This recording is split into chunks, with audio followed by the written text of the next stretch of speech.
What's going on? It's the Polygon Don. Apologies for the long hiatus. Life is my only excuse, to be honest, but I'm back now and I've got lots of things in the pipeline. Today, however, I want to talk about 5 more underrated games for the PS4. We've got some horror, an amazing open world action game, a bright and colourful kart racer, and more. So with that said, let's just get stuck in.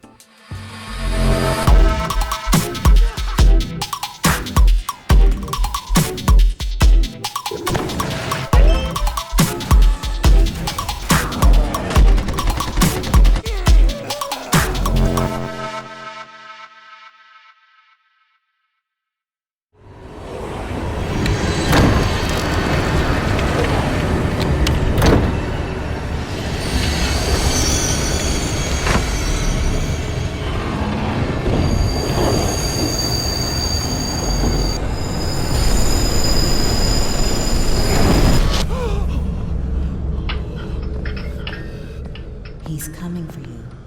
You have to hurry.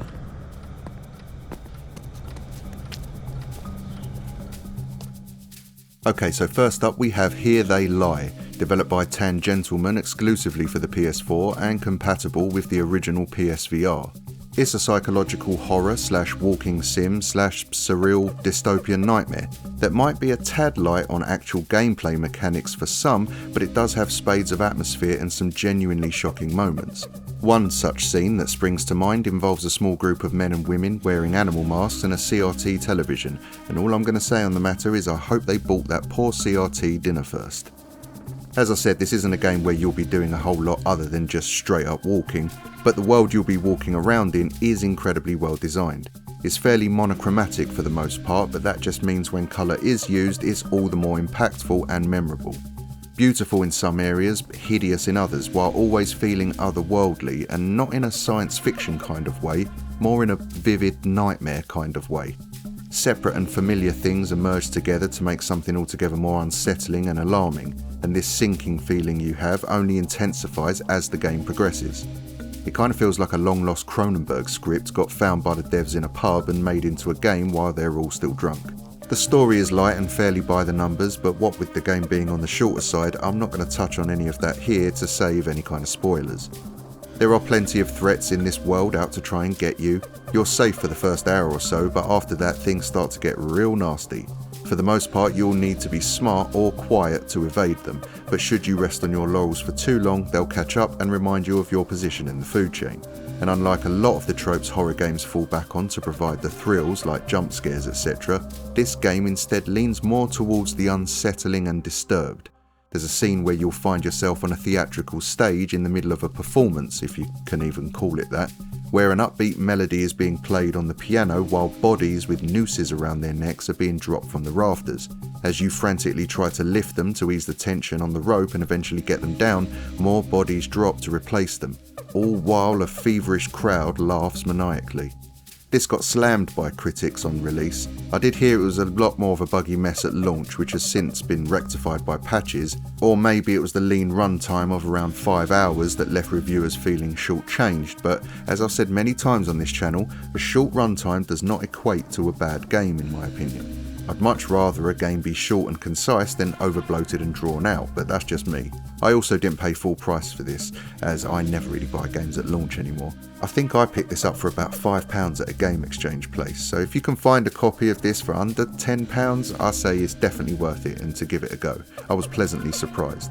Also, I did just quickly want to mention that unlike a lot of PS4 releases that have that PSVR compatible banner running along the top of the box art, this doesn't feel like a tacked on afterthought.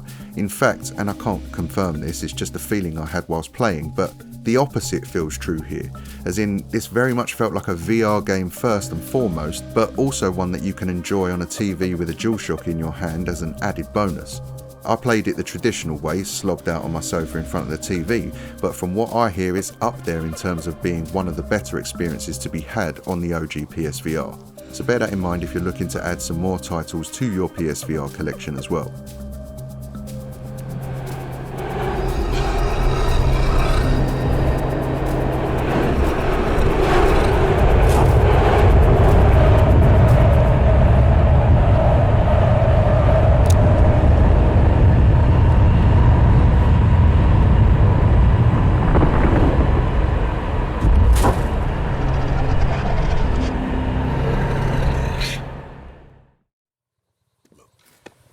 friend Sheldon showed up at the cove. That's a dangerous man. He told us where to find a couple Bavarian tanks. Did he now? What a coincidence. Sheldon is full of coincidences these days. So what do you want to do? What choice do we have? Mount up!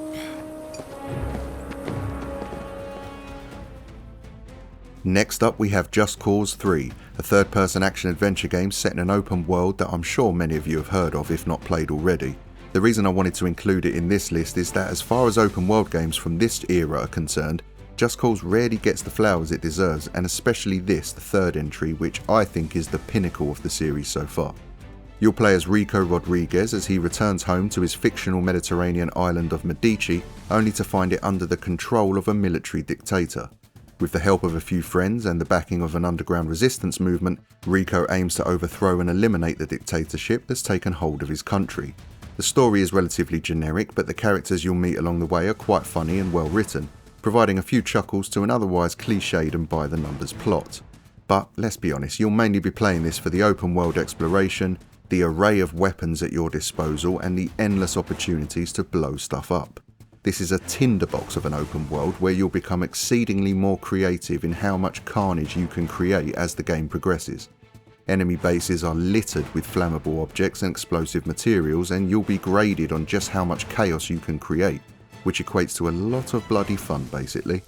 If you've played any of the previous games, you'll be pleased to know that mainstays like the grappling hook and the parachute make a return and have been improved mechanically. The grappling hook can now tether multiple objects together, and the parachute has had its stability tweaked so that you can use firearms more effectively while airborne. But for me, it's the wingsuit that's the real game changer here. It's just such a breeze to get around, and once you're engaged in a firefight, makes you feel like an absolute legend when barrel rolling out of the way of incoming missiles or glancing past enemy watchtowers and carpet bombing them to smithereens. Plus, nearing the end game, once you've upgraded it with mods etc, it effectively turns Rico into a nimble jet engine. Speaking of which, like many open world games, there are loads of vehicles you can commandeer and use for yourself, either for fun or for missions. Fighter jets, helicopters, speedboats and exotic cars, they're all there and up for grabs. During the main mission to overthrow the dictatorship, you'll be liberating enemy strongholds or towns under military rule. Once liberated, they will then house challenge modes and mini-games for you to have fun with or ignore completely. Liberated areas can also then be used as fast travel points, allowing quicker traversal across this massive map. And while the map is definitely sizable in terms of width, it also features extensive volumetric terrain for you to explore as well. There's massive buildings to scale, underground caves and caverns to spelunk. I mean, there's even a gigantic floating fortress in the sky that needs a bloody good seeing to as well, so there's plenty of verticality. Basically, if you haven't played this yet and are looking for a cool open world game to whet your appetite before GTA 6 comes out, then definitely give this a go. There's so much dumb fun to be had here. I found the gameplay to be completely and utterly addictive and so entertaining. I will say this though, if you're buying physical and sealed, then definitely try and get the gold edition. Not only does it come with even more vehicles and weapons, but it also comes with codes for all the added DLC, and they were absolutely outstanding add-ons. There's the aforementioned Sky Fortress, which is relatively self-explanatory and will test your wingsuit skills to the fullest extremes. The second is Mechland Assault, in which you'll be piloting a gigantic omnidirectional mining mech. And finally, the last DLC is the Bavarian Sea Heist. Set on several massive offshore mining rigs, nefarious powers are utilising the facility to bring about their global change project. And it'll be up to you to stop them. All DLCs add more islands to the map, vehicles to pilot and weapons to fire. The Bavarian Sea Heist has probably my favourite gun in the whole game too, a handheld lightning gun, and it is absolutely devastating. So the point I'm trying to make here is, while I don't usually champion additional downloadable content, in Just Cause 3's case I do feel it's almost compulsory due to how good that additional content actually is. Even if you pick up the standard release, the DLC is regularly on sale on the PSN store, so add it to your wishlist. But if you intend on grabbing a physical copy from a used game store, then I would say still keep an eye out for the gold edition, as stores usually sell them for the same price as standard editions, assuming the codes will be used. But every now and again you'll get lucky and find codes that haven't been claimed yet, which is exactly what happened to me. I picked this up in CEX for £4 and had all the DLC included. so it's always worth checking. Whatever the case may be, don't sleep on this great game and give it a go if you haven't already. Annika, welcome to Frigo and etc. Don't be jealous, Rick, okay? You're important too. Just... That's twice now I've saved your ass, Rodriguez. Thank you, Annika. Yes, device successful. Mario, She's so manly, I love it. how did Di Ravello know we were here? Because he's psychic. No, it's Sheldon. Sheldon is psychic? Mario, I don't trust him. We have to use him. Tell Sheldon we're going to attack the power plant. That is a good idea. Yes. You lay the bait. We'll see if Di Ravello bites. Our next mission has come directly from Duke Henday. It will be carried out along with other mercenary units. The target is a large-scale bandit camp in the Regia Highlands, on the border between Centralfield and Westfield. Droves of mercenaries from across the region have been mobilized for this particular task. We will combine to make a large strike force and attack in concert. So, any questions? The third entry in today's list is the Diofield Chronicle, a strategy RPG co-developed by Square Enix and Lancas, which, as an Englishman, the latter's name always gets a little chuckle out of me, probably because I'm an immature man-child, but nevertheless, as I said, it's a real-time strategy RPG with an intriguing and mature plot which got its hooks in me fairly quickly. You'll control a party of mercenaries, knights and noblemen called the Blue Foxes, as they are hired by Duke to navigate a particularly spicy spell of political upheaval in the country of Diofield. During combat, you'll control several very likeable characters as you work your way through maps, defeating enemies, defending strongholds or pressing through enemy lines to capture territory. It's less Final Fantasy Tactics and more XCOM in its approach to movement. You'll have free rein to position your characters and place them exactly where you want, as opposed to Final Fantasy Tactics, which adopts a more rigid tile-based movement. However, it is more like Final Fantasy Tactics in other ways, which we'll get into shortly. Combat is real-time with auto-attacks etc, but you can pause to select abilities and skills. However, these are restricted by action points and cooldowns, for example. The skills in this game are fantastic, and as the strategy is real-time and not turn-based, it can get pretty frantic. Positioning is key, not just to avoid damage being received, but also to ensure you inflict the maximum amount on your opponents. Gaining an understanding of your party's strengths, studying the terrain you'll be battling in, and providing decisive orders to your troops will lead you closer to the path of victory. There are a bunch of side missions you can engage in should you so wish, and when not in battle you can service and upgrade weapons as well as your skills and abilities. You can check in with your party to see how they're all getting on, and when ready, accept a new mission to embark on. All the things you'd expect from any self-respecting RPG, but what I love here is that before any major mission, your party will gather in what is essentially a war room, and they all sit around a big table discussing at length the situation at hand, how best to tackle it, and the risks and rewards from taking it on. It's incredibly dramatic, and I absolutely loved the hype it built up as a result. This is also helped by the fact that the game is absolutely stunning, with designers from Final Fantasy XII lending their creative expertise to proceedings. Another area of the game that I really loved was its world building. Like I said, the game is very gritty and mature. Intricacies in politics, the bitter rivalries between Diofield's global powers and their beef's history are detailed and engrossing. Ancient mysteries mentioned in passing provide intrigue, and the relationships between key characters inject a lot of drama. Now, as I mentioned, it does remind me of Final Fantasy Tactics in some respects, which I'm playing through for the first time on PSP at the moment actually. They're both surprisingly sophisticated and not toned down for mass appeal. Unfortunately, in Diofield's case, there are some issues with how that story is ultimately delivered to you. If you're not one to go out of your way and discover lore dumps hidden in items around the world, then you might not get the most out of the game's narrative. But for those of you out there like me who relish in being nosy and exploring every nook and cranny, you should really get a kick out of this game's plot. The voice acting was also pretty decent in my opinion. Again, there were moments when this quality waned, but for the most part I really enjoyed everyone's performance. Like I said previously, the characters in the game are all really likeable, especially the main protagonist Andreas, an intelligent and devoted member of the Blue Foxes who you can't help but respect and root for. I know this wasn't for everyone at launch, but I'm quite sure a lot of the issues people had with it were somewhat mitigated by a free update released a few months after its release. So to anyone who likes strategy RPGs and mature and deep storytelling, definitely don't skip this, especially as for the prices you can pick it up for these days, it's well worth a go. I really hope this does get a sequel at some point, as I feel with a few tweaks this could be something really special. I don't really understand why the bandits have started attacking the cliff folk, to be honest. Perhaps they're after some rare treasures. Or maybe there's been a territorial dispute between those that dwell in the highlands. I suppose we'll have to ask them about that, won't we? Though, I imagine they'll be tight-lipped. Huh?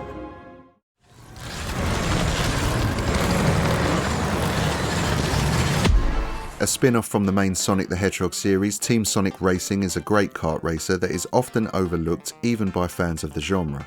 I liked Sonic and Sega All-Stars Racing on the PS3 back in the day, and I absolutely loved Sonic and All-Stars Racing Transformed on the PS Vita.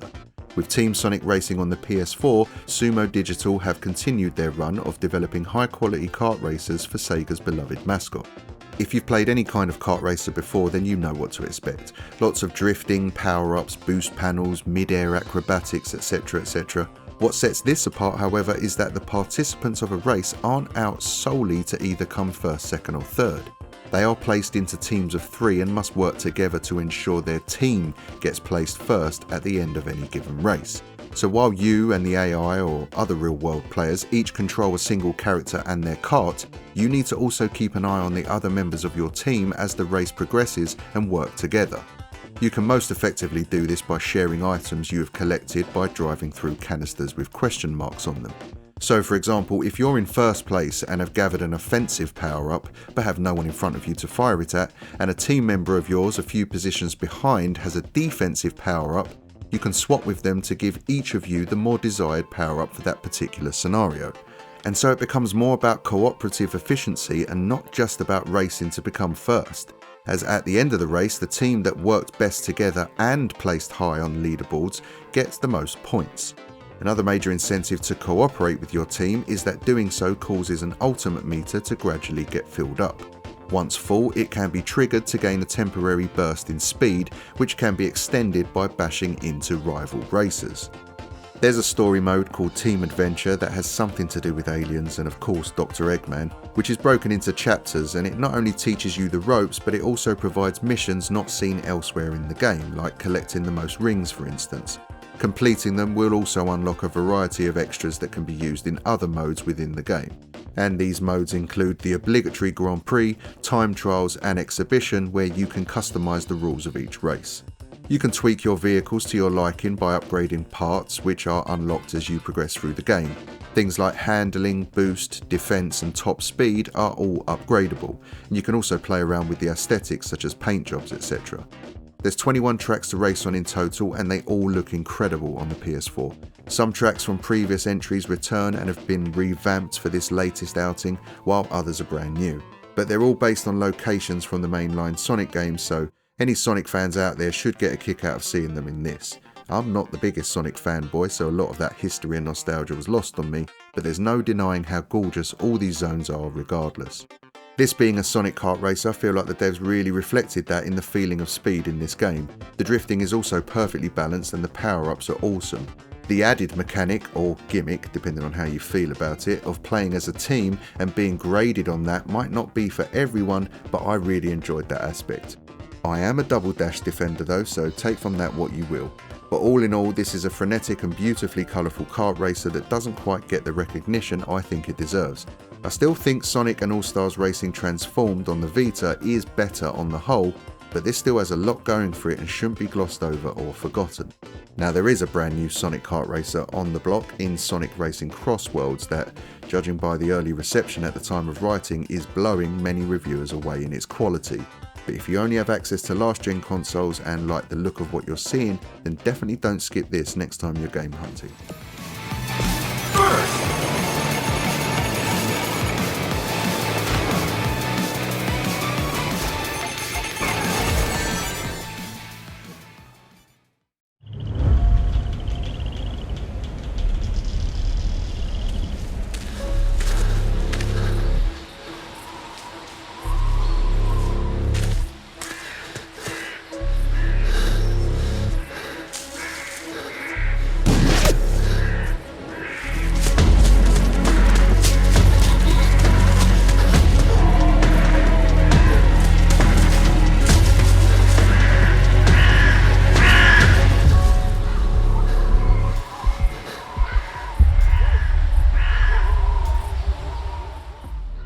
Sherlock Holmes, The Devil's Daughter is a detective adventure game that sees you control the titular sleuth as well as other characters through the streets of London in 1895.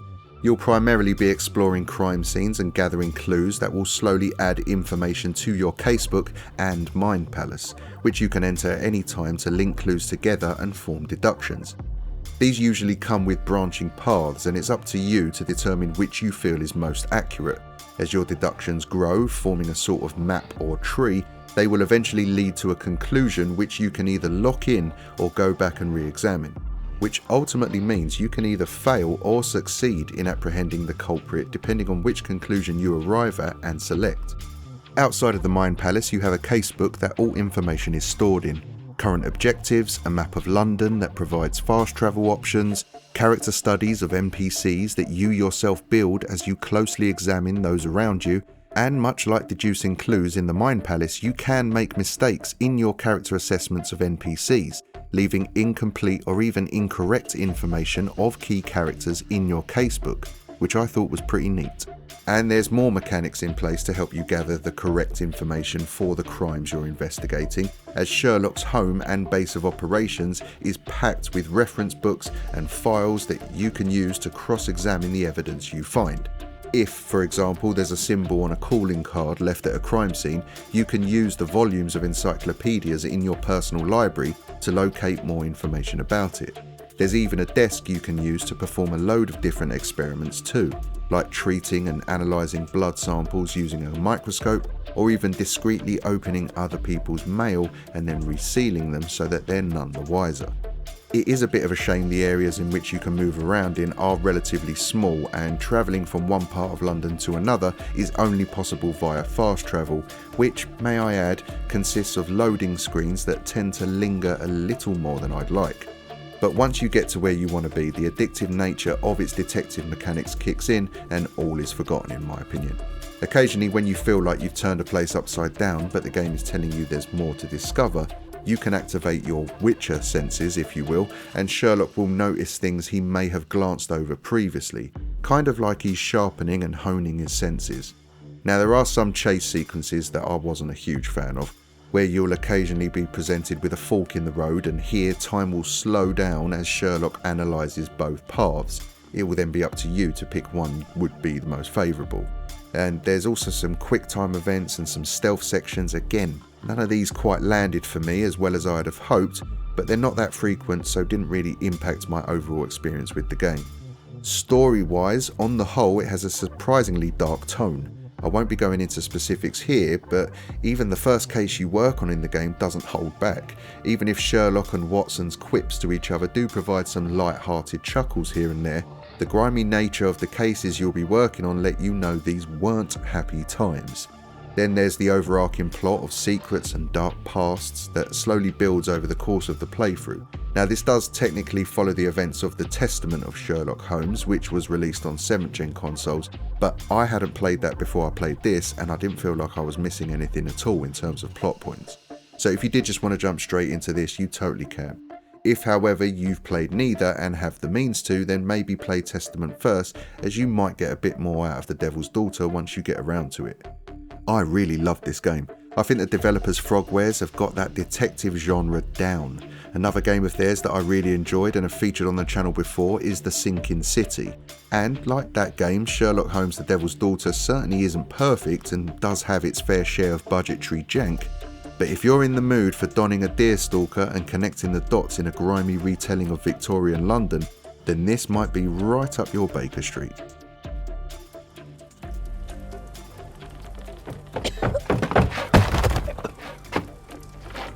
Breathe, Lord Marsh. It's almost over. Who are you? George Hurst from the 1st Lovat Scouts, here to deliver justice. An old soldier. How ironic. Did we refuse you on our special education program? It's true, I was refused. An old wounded soldier is useless to you, but he can still be dangerous. And there you have it, guys, 5 more underrated PS4 games to potentially add to your collections. Let me know down in the comments if you plan on grabbing any of these next time you're game hunting and which one in particular piques your interest most. If you enjoyed the video, then have a think about hitting the like button, as it genuinely helps out the channel quite a bit, and subscribe if you're new here and like all things PlayStation. That'll do it for today, but as I said in the intro, there's lots of new content on the horizon, so hit the bell icon if you want those notifications. I'm currently working on about 10 different videos, so while the break was needed, I'm itching to get back into the swing of things. Thanks for watching, and until next time, take care, be good, and game on.